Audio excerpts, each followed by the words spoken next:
Let me ask about your school life. Where did you go to school at? You don't have to say the name, but like, did you start off in South America or did you start going to school in America?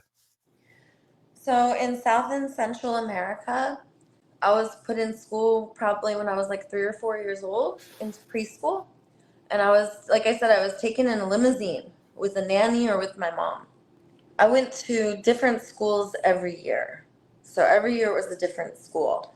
Some of the things I want to say about my childhood, not only did I get sent to a different school every year, but I got sent away when I was 5 years old because there was a lot of abuse in my home. There was sexual, physical, verbal, psychological. There was like every kind of abuse in my home.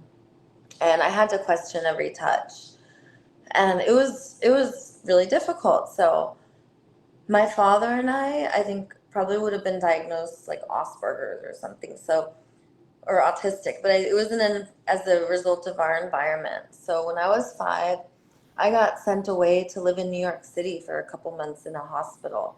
And that was really traumatizing for me because I was bored because I was like in a room with a bathroom and a bathtub and a toilet. And I could take a bath when I wanted. And they would bring toys every once in a while in a cart, but it was like boring being like that and not having love or family.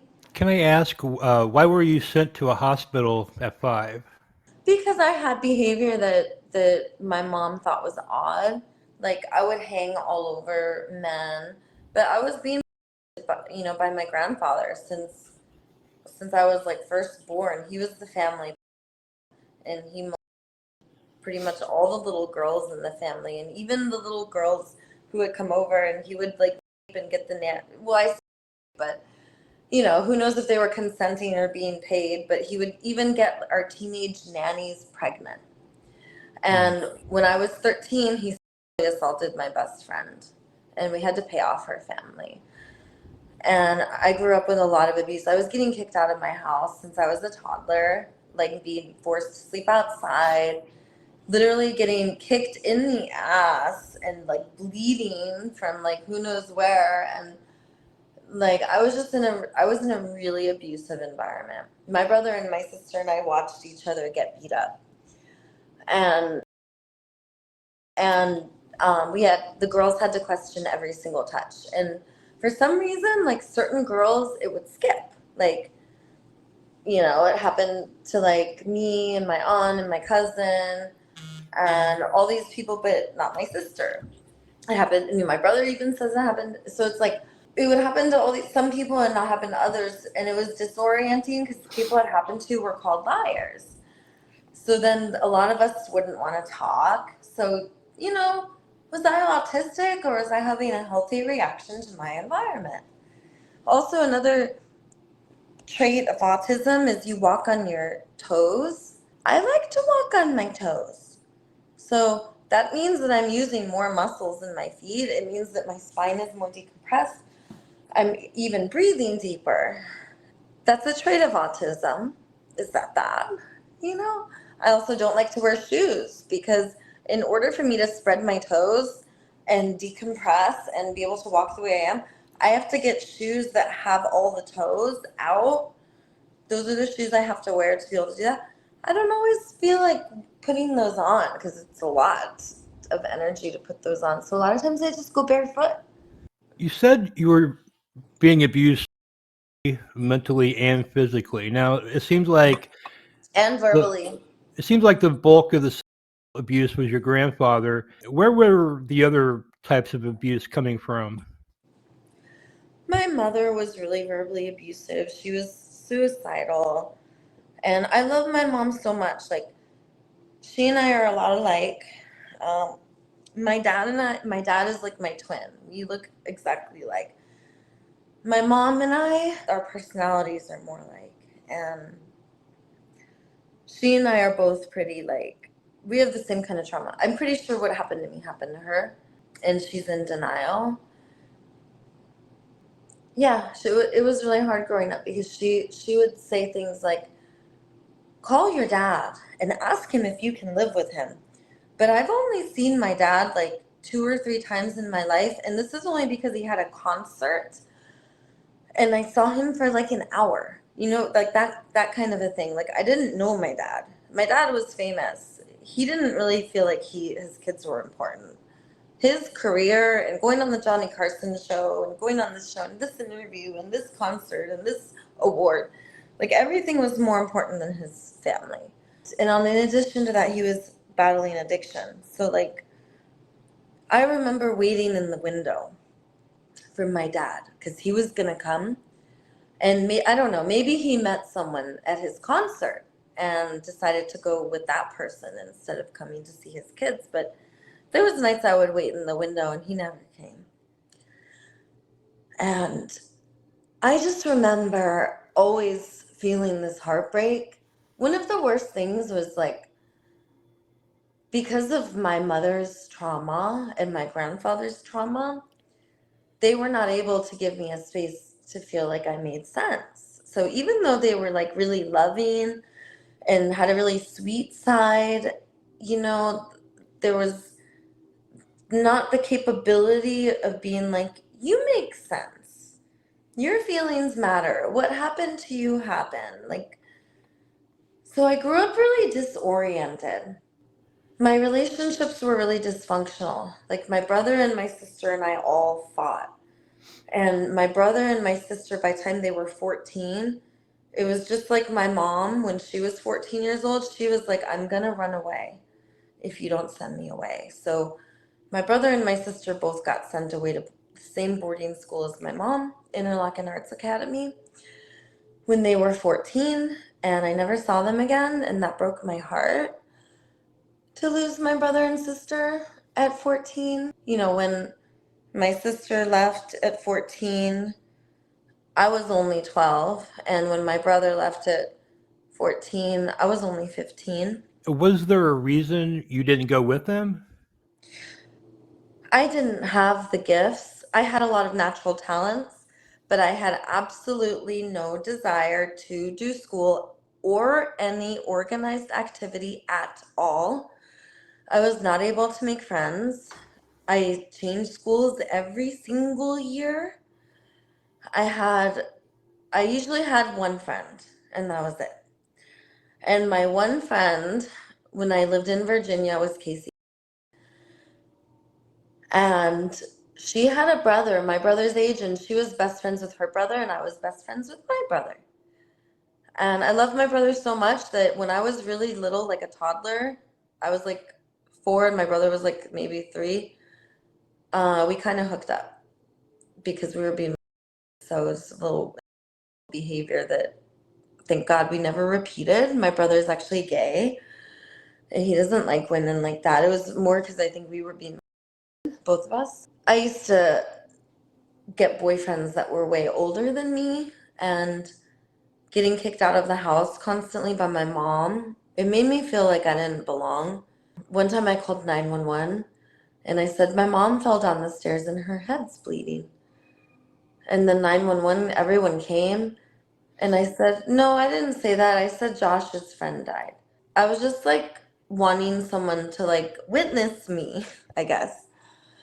I don't know why I did that, but I would do stuff like that all the time. And one of the most painful things was switching schools every year and moving a lot. Like after we went from Paraguay to Panama to Washington, D.C., to Colorado, and then to Virginia. It was like a lot of moving around. And then finally, I got to stay in the same middle school and the same high school. And I stayed in Virginia for like Northern Virginia for the rest of my high school, which was nice to have that stability. It really sucked losing my brother and sister to boarding school, but they had really amazing gifts. My sister is an incredible pianist. She's really good at the piano. She's also a genius, and also a genius. The women and my mom, the women in my home are geniuses. My brother too, but the women are like really super smart and kind of run shit. And my father is also obviously not only a genius, but famous and world renowned for his talent in violin.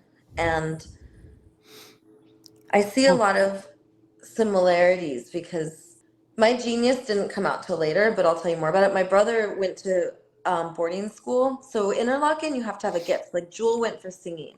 My mom went for singing. My brother was an incredible artist, and he did computer animation and oil painting. So they went to boarding school. I basically probably shouldn't have graduated high school. My teachers loved me and they told me that it was a gift, that they gave me a passing grade so that I could graduate, but that I wasn't supposed to get that, that I had like way below a failing grade. But they wanted me to graduate, but I didn't want to graduate. Like I didn't care. I was like, who cares? I don't even think I went to my graduation. And I didn't go to my proms. I didn't care about school. I felt like it was prison. I used to leave every chance I got. I ditched school, skipped school. Then they would give me all day in-house detention. So then if I skipped school from that, then they'd give me Saturday. If I skipped school from that, then they would just suspend me. I get a vacation. Why would I go to more punishment? I would just avoid it. Now I don't have to go. So I just like, from a young age, was like, I'm not going to do that. Like, I was also a genius, so I would be able to pass tests. I would be able to like do stuff, but I just wasn't doing any homework. I wasn't doing any extra work. Didn't care if I graduated, it was obvious. But if one of my teachers had a miscarriage, I would leave school and bring her Starbucks and flowers and a card. Like, my teachers fucking loved me. Because of my nannies caressing me from head to toe, I was loving and affectionate to everyone. I was always hugging and snuggling everyone, squeezing their arms. People had to ask me not to touch because I was so touchy feely, and that was the impact my nannies had on me. They made me super lovey dovey and affectionate, and I carry their spirits with me. I carry Bibi and Acela with me, and my brother, because my brother and I continued that. If they weren't not around, this affectionate attitude enabled me to get really far. And because, as I said, when I was 13, my best friend got assaulted, I took that opportunity to tell my mom that it had been happening to me for, for as long as I could remember, over 10 years. She called me a liar. So it continued another 3 years. So when I was 18, actually, right after when I was like 19, um, my grandfather died. Or no, I think I was like 18. I was in high school still because I was still living at home. So I was 18. My grandfather died. When my grandfather died, that was like really devastating for me. And my mom took that opportunity to say, like, you need to pay rent. It was just me and my mom alone, and it was like kind of a toxic environment. So I moved in with this Washington, D.C. police officer, and we moved in together. He was 27, I was 19.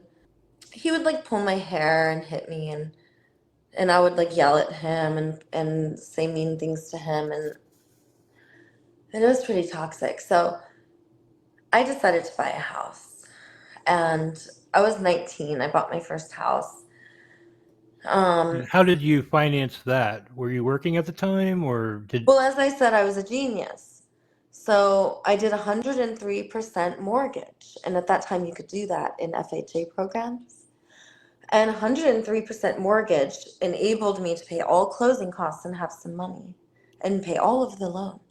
The extra money, the extra 3% that I took out, I used to pay closing costs and whatever I needed and to upgrade the home. And the first home I lived in, I rented out the other 2 bedrooms. The rent I charged them allowed me to have income on top of paying my mortgage. So at 19 years old, now I have my own house. My two friends are paying my mortgage. I have an income passively. I don't have to work. I had been a waitress and been working in restaurants since I was like 14 years old. I was working in restaurants doing like gross jobs. I decided at that point I wanted to recreate my trauma from being molested. Since I was called a liar, I was not able to heal it. So I had to reenact it. So what I did is I decided to work for an escort agency. And at 19 years old, oh, no, no, no, no, no, no. I didn't do it yet. That was at 22 when I found cocaine. Hmm.